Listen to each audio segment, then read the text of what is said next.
Welcome to the With Winning in Mind podcast. I'm your host, Heather Sumlin, along with my co-host, Troy Bassham. And today we have Kenda Lenseigne. Kenda is a multiple world champion in her sport of mounted shooting. It is so incredibly cool and so fun. I will say we had technical glitches on her end, so we won't see her live, but we're going to see some of her video and some of her pictures as we talk to her about her sport, about how she got involved with the mental game, and how With Winning in Mind helped her become the best in the world. All right, welcome, Kenda. We're so excited to have you on our podcast today. Thank you for having me. So I have been connected with you on Facebook for a really long time. And I remember that you had read, I want to say you'd read With Winning in Mind or something. I don't even remember how we got connected. Do you have any clue? It was, I think, in 2008-ish that I was introduced to the With Winning in Mind book, and I read it. It was a game changer. And I think that's when I bought my first copy. And then I started teaching clinics and teaching lessons, and everybody wanted to know my secret sauce. And so I started sharing the book with all my friends. And I think that's how I must have reached out to you to see if I could get a bulk deal or a big shipment of books. I think that's what it was, because everywhere I go, I would give my copy away and leaving me without. So I think that's where we first were connected. Oh, that's so awesome. So what was it? Tell us a little bit about your background and your sport so our audience can understand what you do.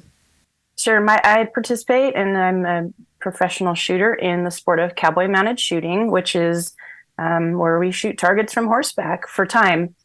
I started in 1998, which has been now we're in 2023. So it's been quite a while. It's been quite a ride.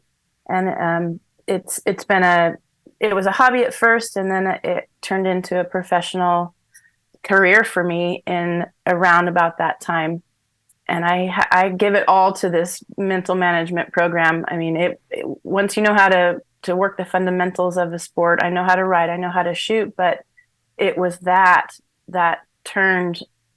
just catapulted me into what I am today. So I'm picturing like the Wild West of the day, mounted and shooting. So is this supposed to kind of simulate the old days, kind of in the Western world of TV land, or what? It kind of is, if you think about it that way. Yes, we are riding a horse at 35 miles an hour, shooting at targets. So yes, definitely there is a Wild West aspect to it, but there's, as you know, of course, a lot more than that. It's 10 targets, 2 guns, 5 rounds of ammunition, blank ammunition in each gun. So there's no projectile, meaning we can shoot in a 360 environment and not hurt anybody. So the black powder is what burns and breaks the target, and it's certified to travel no more than 20 feet. Therefore, again, we can shoot in an arena or with spectators all around and not run the risk of hurting anybody. And your targets are what, balloons or something? Sorry? Is that right? Targets are balloons. They're balloons? Right. The targets are balloons, and what's great about those, because they're reactionary targets, it's really fun for spectators to watch because they can see what's going on in real time, unlike in other shooting sports where, we have to shut down the range, we have to go inspect the targets. It's real time, it's fast, it's furious, and it's a blast. Yeah, not like when our dad shot in the day and it was like watching paint dry to watch him shoot. Mm-hmm. Not much fun. Right. Here you get to see some action, so everything's going. So you have to shoot clean, and I guess you're penalized if you don't hit a target? It's 5 seconds for each target missed or barrel knocked over, or if I run off course, I don't follow the course of fire, then it's a procedural, which is 10 seconds. So it can be costly if there are any mistakes. I noticed one thing, that a lot of these shooting time sports are becoming really, really popular. Like I went to an action pistol competition, and it's grown in popularity. 3-gun, which, by the way, if you're watching this, you probably don't want to go 3-gun event because all you're going to want to do is do it. You're going to want to, I got to do this. It looks so much fun. So I'm picturing, okay, could you imagine back in the day, we grew up riding horses. I don't know if you knew that, Kenda, but we actually grew up on a horse ranch, if you can believe that. I think I did, based on Heather's Facebook pages. So we got to do little trail rides with our granddad and had a little fun with that, but we never connected shooting with the horses. So how do we miss out on that? I don't know, because if I would have known about this, I would have been doing this, because you could not get me to do international rifle shooting ever because it's so boring. So it's a little slow for you. So Kenda, if somebody, just out of curiosity, if someone wants to get involved in your sport, is there a way that they can get connected to someone in their area that does it? Yeah, I'm guessing it's not accidental that someone gets in your sport. No, well, it was accidental for me, but that was a long time ago when the sport was very young. I was just invited to come out and watch this shooting demo with these cowboys on horses. And I thought, just like you, Heather, I thought, why haven't I been doing this already? This looks like so much fun. And therefore, I got roped into trying. And now here we are all these years later. But if somebody wants to get involved, the internet is a wonderful place to be because you can look online. There's CMSA events. You can click on their website, and there's places to get plugged in all over the country. It's quite popular. It's really grown a lot. It's, I think one of the fastest growing sports in all of the equine industry over the last 20 years. And it's easy to get plugged in. Everybody's got this addiction to it. So once anybody sees fresh blood come through and they're like, oh, you want to get involved? Here's a horse. Here's some guns. Let me show you what to do. It's the most welcoming sport I think I've ever been involved in. And people are just so excited about it that they can't wait for new people to get involved. So I say, look online, get plugged in, find a trainer, find somebody that, wants to help you get started. And then away you go. So speaking of getting involved, the sport's growing, but you've been pretty dominant in the last 10 plus years, it seems like. I mean, every year you're winning something big. So that's the one thing I noticed is the consistency of winning big competitions. And that's got to be challenging because the competition is growing. More people are involved. I would also assume that more people are getting better and better every year. So how do you stay at the top of your game and be as successful as you've been over the last decade or so? You hit it right on the head when you say, new people are coming in, people are getting better, they're buying better horses, they're more educated on how to get training ahead of time. Again, when I first started, there were no trainers, there were no instructors on anything. We were just like, hey, there's a horse out there, let me get on that, and here's a set of guns, let's go for it. So everything, I kind of learned the hard way on a lot of those things. And I think now the resources that folks have available to them in terms of trainers and people like me who have learned the hard way and learned by way of just doing it, I think that's what has started this in terms of my continued success. And it's blood, sweat, and tears. You just keep going. And I look around sometimes and I think, I can't believe I'm still doing this and I'm still able to do it and do it at the level of which I am doing it, in terms of I'm still pulling in those overall national wins and those overall world championship wins. And I just think, well, I'm the one out there in 110 degree heat or 20 degree cold weather. Like, I'm the one still putting in the work. And I think that's what has set myself apart in terms of how I'm still able to do this at my level consistently. Well, you're a coach too, right? You train people how to do this as well? I am. I'm a coach, a trainer. I train horses and people to do the sport. So I think just by way of osmosis, like, I'm talking about it all the time. I'm doing it. I'm there. I'm present. And I think that is also what has helped me stay fresh and still in the winner's circle. Well, there you go. We're shipping Heather your direction. Oh, there we go. Okay, perfect. Awesome. Okay, so where are the hotbeds in this country for your sport? Are there certain areas of the country that is more popular in your sport than others? The most popular areas in our sport, of course, the Southwest is quite popular in the winter months, and everybody's here in the winter because it's cold everywhere else. And so that's where our national season, we've got several majors that we hit all across the country throughout the season. And the first major of the year starts in Arizona, and then it moves east after that.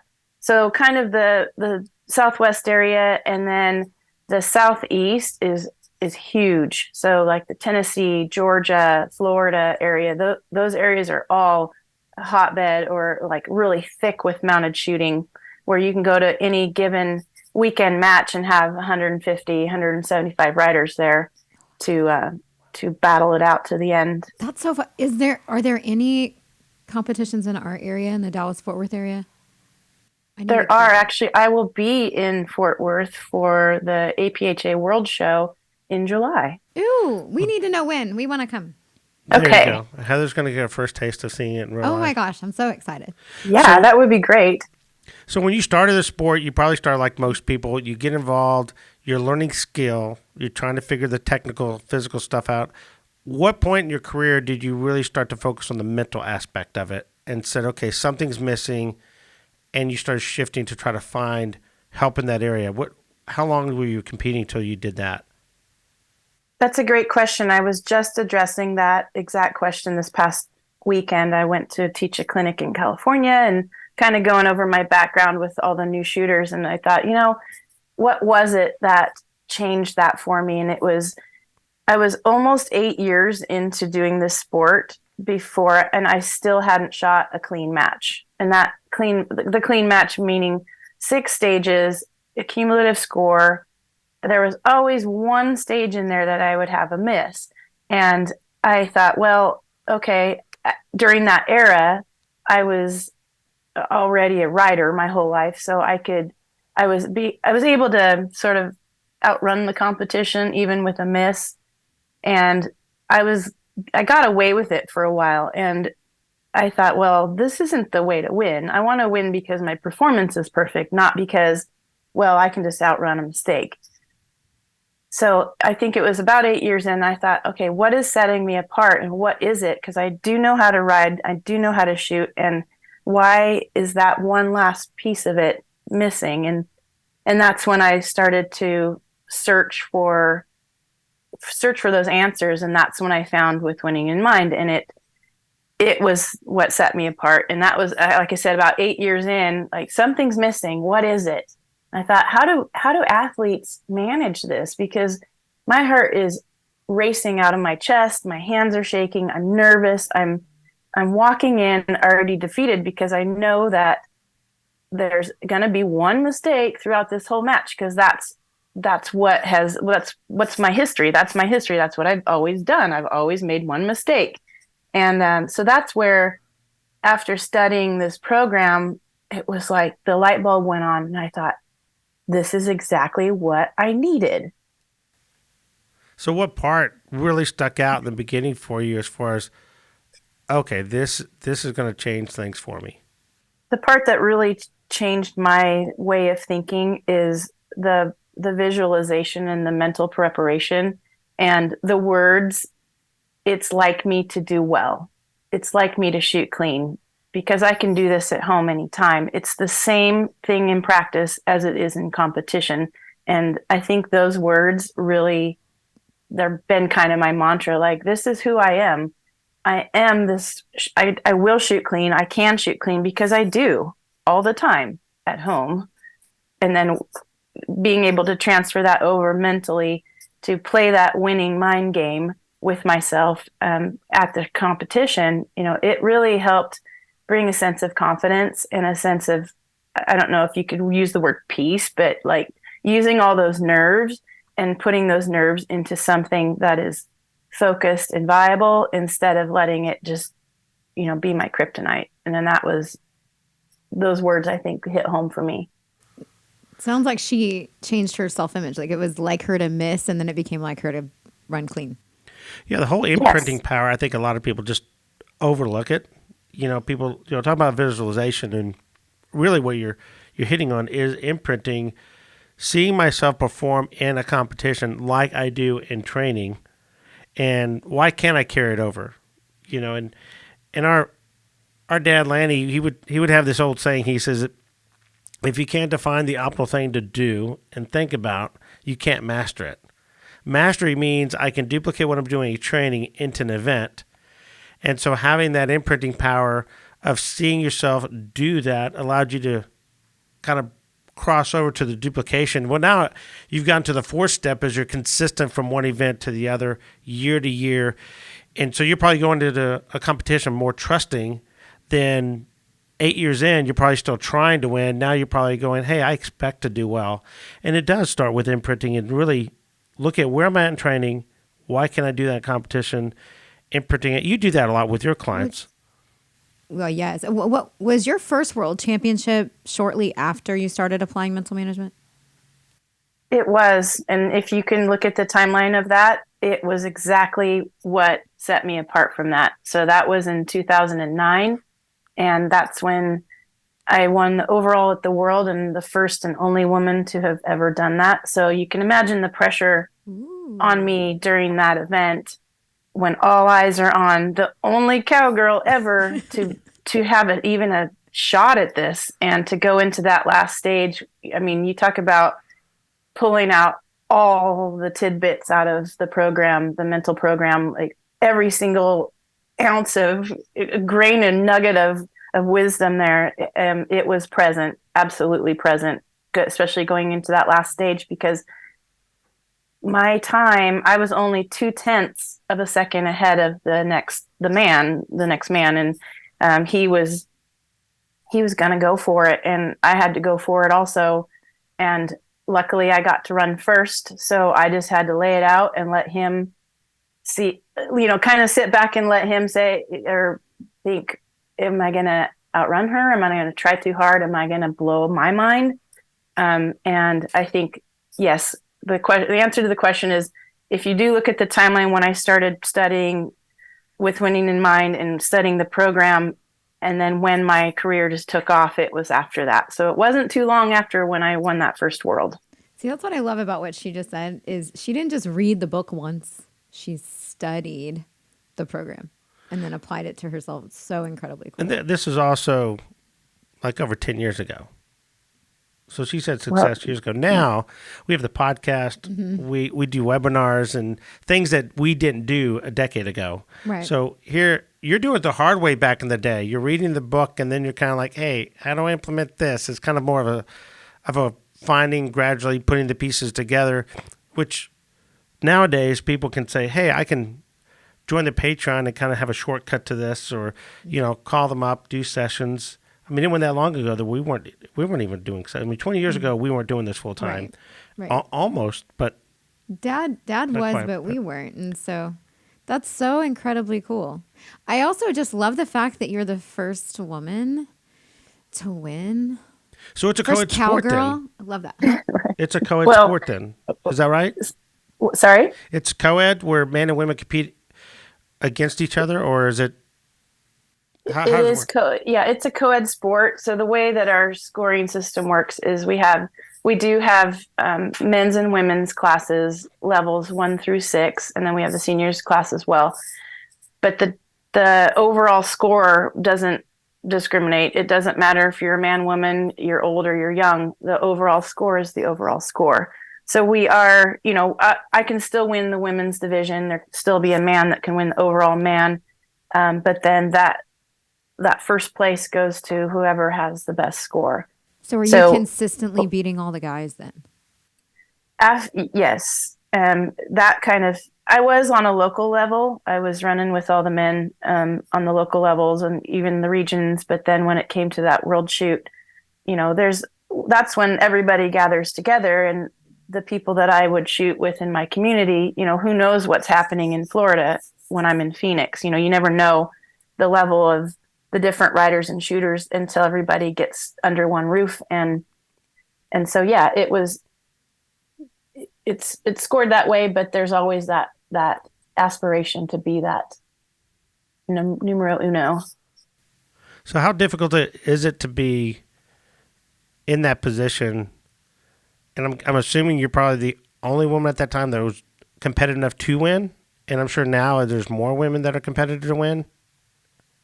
You're right. The level of competition has definitely evolved in such a way where, we're running within hundredths of a second of each other over the course of 5 or 6 stages. I mean, one 1/100th of a second over that span of stages. That's so difficult to measure in terms of who's better than the next. And I think the only thing that sets us all apart is what's in between our two ears. And that's why we're here today talking about this.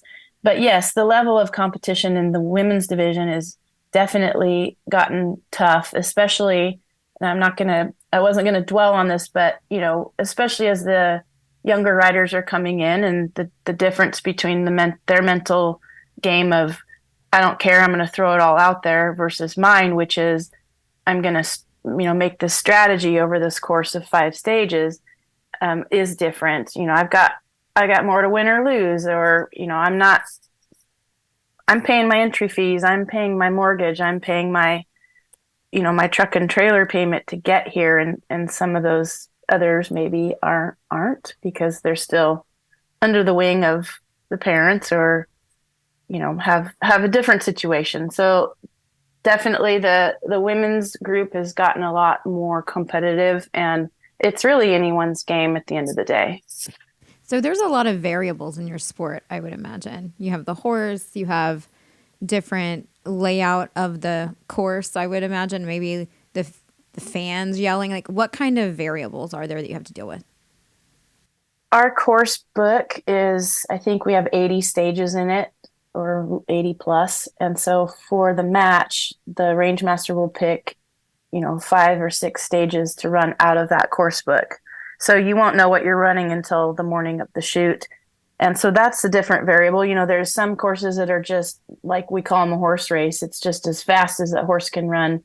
Maybe it's a little bit less challenging or less technical in terms of the shooting. And then you've got courses that are really technical in the shooting, many turns. There'll be 3 or 4 barrel turns within the course, or there's some that are, the targets are only 12 feet apart and you're running as fast as you can on a horse, and it's a single action gun. So you're having to use your hammer and your thumb and your hammer to get those shots off. So there's definitely some challenges there in terms of variables. And then of course you're riding something that has a brain. Mm-hmm. And they can either wake up happy or wake up not happy, or they can, let their adrenaline override their sensibility, which happens often at that level. And that pressure that we put on these horses is sometimes the horse just has a meltdown halfway through the stage because the pressure is so high. And a lot of that is us putting pressure on the horse. So it's, that's variable. So if the horse doesn't go where you want it to, then of course you're off course, and it makes it more challenging to hit the targets. Or sometimes the horse will get so smart, they think they know better, and they're going to be like, oh, we're going to trim off 3 strides on this course, take a long shot. And it doesn't work that way. So there's a lot of variables. There's also, wind, and there's footing, ground footing. Sometimes the footing is bad and the horses can tend to slip or fall. There's also, of course, the announcer that's got the loud music playing, and the announcer says things like, well, here she is, she's coming in, she's only 1/10 behind to take the overall right now. What do you think? Can you do it? And there's that, coming at you. And then there's other riders that say, well, you're only 1/10 ahead of me. You think you can beat me? Or, there's all sorts of variables to it that make this a fun challenge. And to, again, to be able to provide that mental power to my plan or my program has been definitely like the game changer. Yeah, I could see Kenda as hey, you think you can beat me? And no, I don't think I can. I know I can. I know I can. Sometimes I think, well, they're well-intended, and then some of them aren't. And I think, okay, the ones that aren't well-intended, I think, all right, watch this. Mm-hmm. But then I'm like, why? Why did you say that? That was rude. I wouldn't say that to you. a little gamesmanship going on in that sport, huh? Definitely. So, okay, I want to know about the guns you shoot. You said you have 2. Is that right? Did y'all shoot?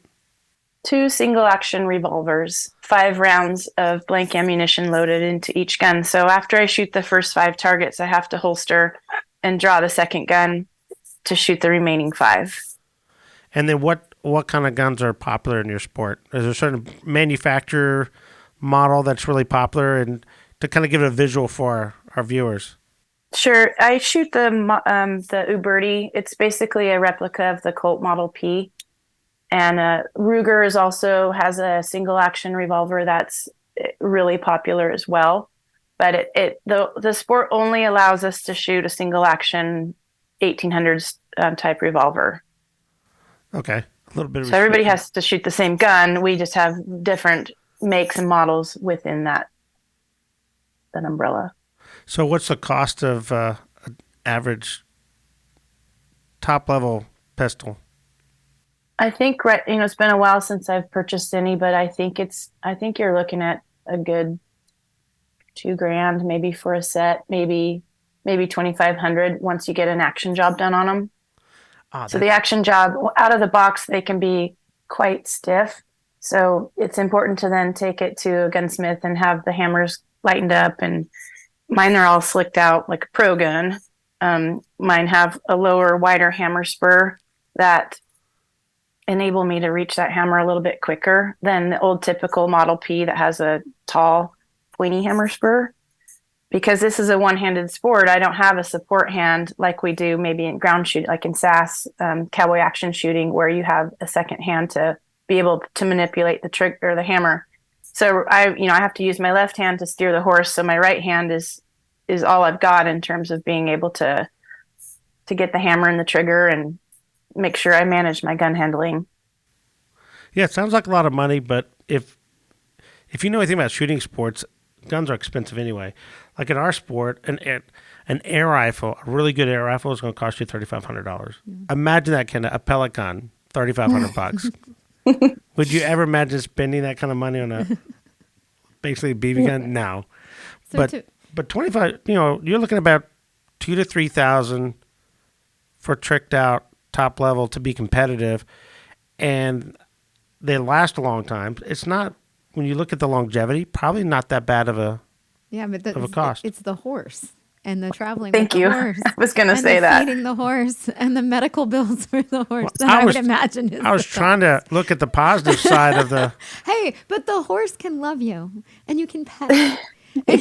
Right? So okay, speaking of horses, then, how long is the longevity of a good competitive horse? How many years can you get from a horse in your sport as far as the amount of traveling they do?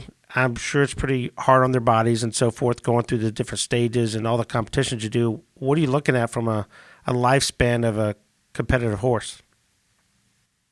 That of course depends on how much how much you're using them, how much care you put into them. But if I can use an example, my my best horse Justin, he was the one I won the world on in 2009, and then he retired in 2014, which was his last world. I won the overall on him again, 2009 to 2014, and He just come up to you and say, "Hey, I'm done.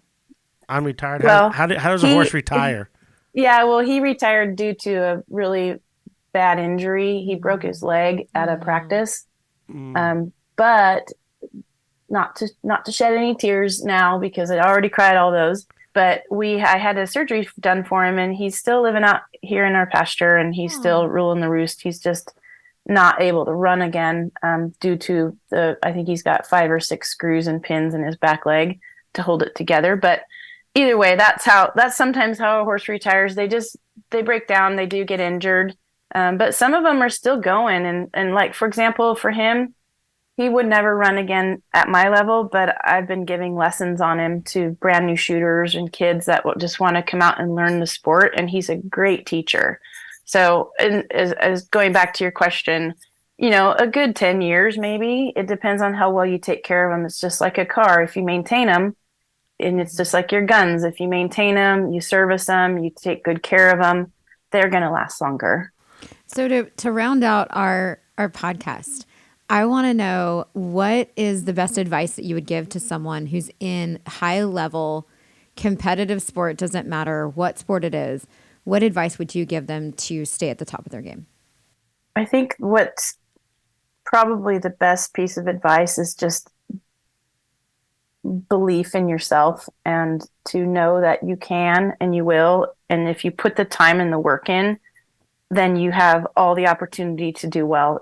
You get out of it exactly what you put in, period.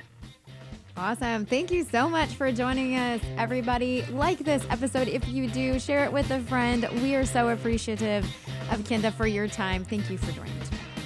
Thank you for having me. And we're going to spend a little more time with her. We're going to talk about, for our Patreon members, we're going to discuss what are some things she actually does mentally to prepare and to stay at the top of her game. So if you're not a Patreon member, join us at the silver or gold level so that you can learn more from Kenda.